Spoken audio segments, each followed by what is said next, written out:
திருச்சிற்றம்பலம். எப்போ நான் பேச ஆரம்பித்தாலும் திருச்சிற்றம்பலம்னு சொல்கிறது வழக்கம். அப்படி அந்த திருச்சிற்றம்பலம்னா என்ன அப்படின்றது எனக்கும் ஒரு பெரிய விஷயமா இருந்துச்சு. நான் திருச்சிற்றம்பலம்னா என்னன்றதை தெரிஞ்சுக்கிட்ட உங்களுடன் பகிர்ந்து கொள்கிறேன். சிவனுக்கு நிறைய பெயர் இருக்கும்.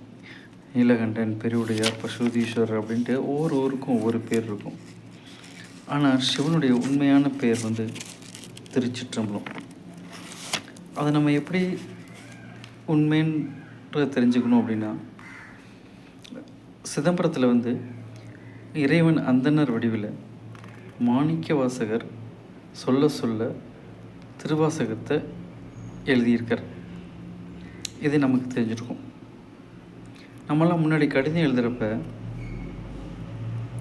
இப்படிக்கு கடிதம் எழுதி முடிச்சதுக்கப்புறம் இப்படிக்கு மோகன்ராஜ், பெரியசாமி, முனுசாமி அப்படின்ட்டு எழுதின வழக்கம் இருக்கும்.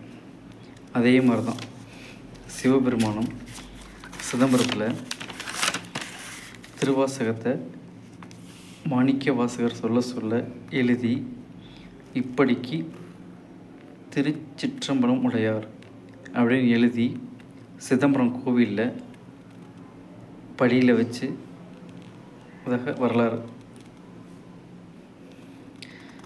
இதை தான் நம்ம திருச்சிற்றம்பலம் அப்படிங்கிறோம். உங்கள்கிட்ட திருச்சிற்றம்பலம்னா என்னன்றதை பகிர்ந்துக்கிட்டதுக்கு நான் ரொம்ப சந்தோஷப்படுறேன். உங்களுக்கும் இதை பற்றி ஏதாவது கமெண்ட்ஸ் இருந்தால் எனக்கு தெரியப்படுத்தும். ஓகே, நன்றி.